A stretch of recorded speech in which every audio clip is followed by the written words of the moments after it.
Back now on the Chip Shot Football Podcast. On this next segment, a bit more of a positive approach from the Giants owner than what we just talked about with the Cowboys owner in Jerry Jones. And this time around, for the New York Giants, the season hasn't turned out very great so far through 7 weeks. Probably not to a lot of people's surprise, though. I don't think a lot of people were pretty confident in the Giants going into this year, but it felt like this season was going to be a make or break season, at least in my opinion, because of how the offseason went with Hard Knocks and the draft and the quarterback speculation, around the draft, and thinking maybe that the Giants were interested in moving on from Daniel Jones. And also, of course, the situation with Saquon and the disparity, the visibly upset John Mara during Hard Knocks, where he talked about the idea of Saquon, going elsewhere and especially ending up in Philly, how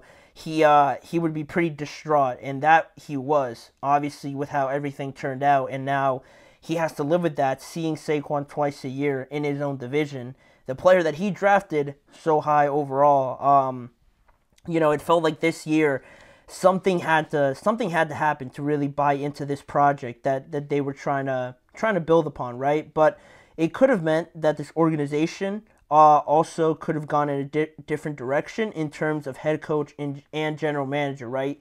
If things didn't go well, Brian Daboll, Joe Schoen would probably be looked upon as the guys responsible for this season not working out. But not to John Mara, because he dismissed all of that speculation about Brian Daboll and Joe Schoen recently in what he had to say about them. There was an event, I think, over the last couple of days where he was actually, owner John Mara, at a screening for a film about, I think, a documentary of sorts about his late great father, Willington Mara. There was a screening for a film, and obviously John Mara was there and everything like that, and they asked him about Brian Daboll and, Joe Schoen and their futures, right, with the season not going the way that they planned. And he said, obviously, we're all very disappointed with where we are right now, but I'm going to say one thing.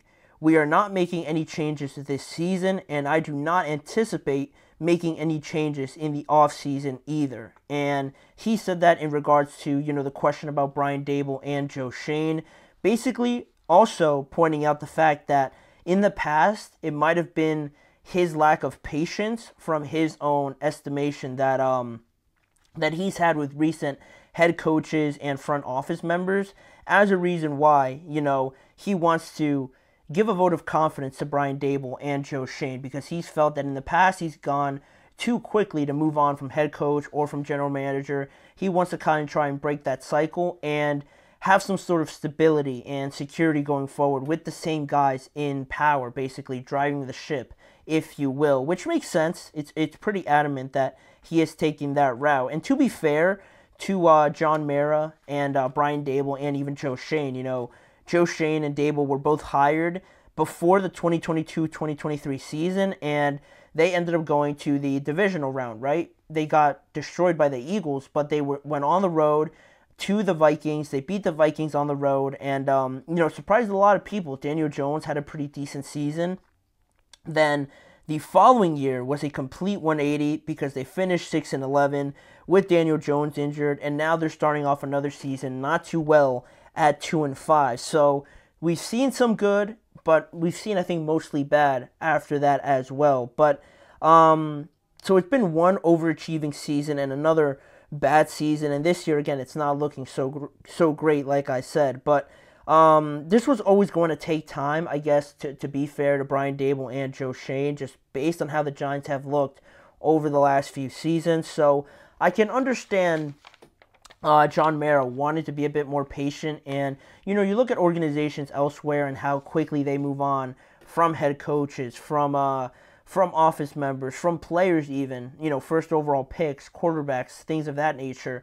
It's always, everybody always wants the results very quickly, right? Everybody wants to be the Texans, everybody wants to be the Bears, the Commanders, really more so this year, right? With Jaden Daniels, and all offseason, you find the right general manager, you find the right offensive coordinator, you get the right guys in, and just from one day to the other, you become a contender right away. it's great that it happened to the Commanders. It's awesome that it happened to the Texans, but it's not the case for everybody. You see teams still trying to figure things out. Teams still trying to find, the right quarterback, the right coach, trying to get the offensive line right and things like that, trying to fix their defense. All these things like that are more common than miraculously being a one-hit wonder from along those lines, right? Just one day you're not really there, the next day, boom, you're a contender, right? Because you did everything right.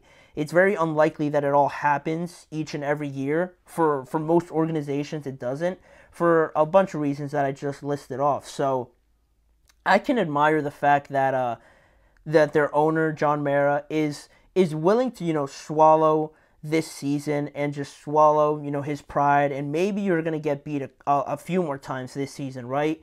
But it's all for the greater good. You're trying to build a stable sort of consistent thing going on here, right? You don't want to for a year or two be under one management, be under one head coach, unless it's like very bad, right? But with Brian Daboll, I think he's done a decent enough job to take this offense, this roster where it is today. And Joe Schoen, for as much as the situation with Saquon and Daniel Jones and the extension given to Daniel Jones over Saquon was as fireable, as egregious as a thing you could do.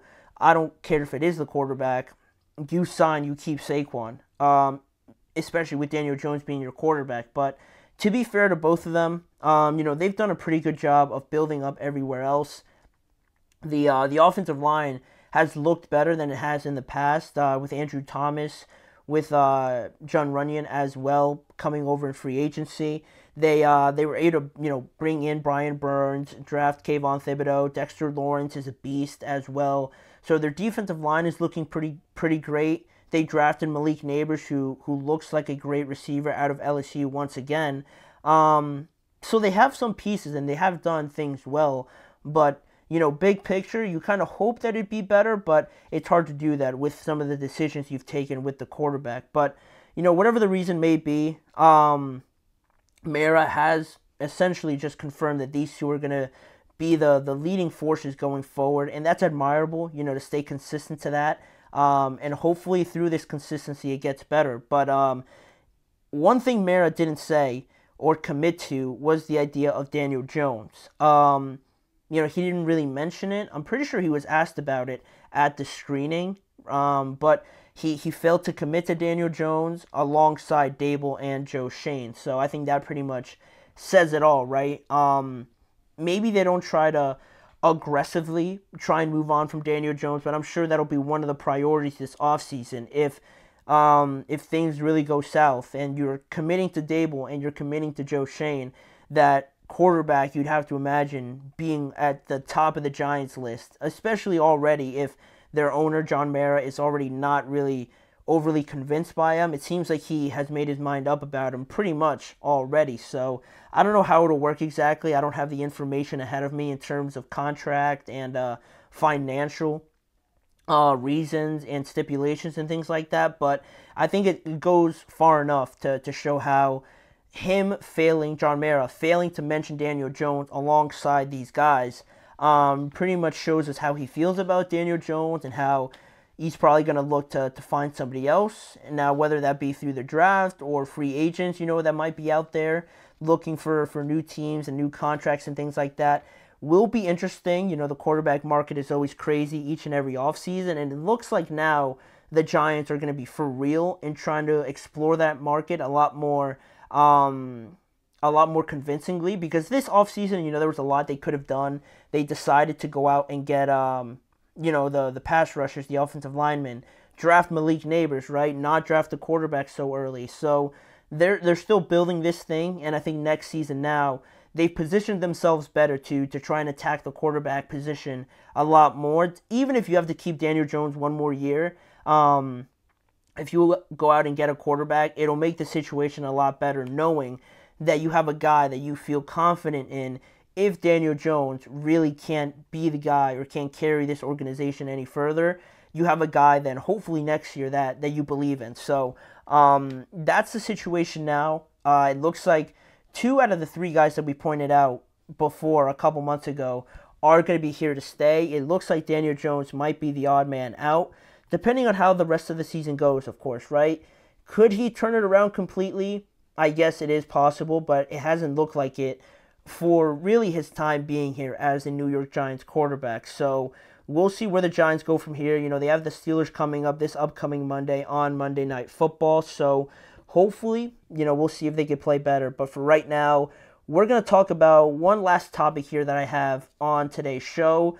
I wanted to talk about the running backs and how what one executive said recently to a reporter kind of exemplifies everything that the running backs are doing this season, and that how they're making a comeback as well and showing their importance to everybody in 2024. I thought it was important to point it out. So that'll be our last segment here on the show once we return right after this.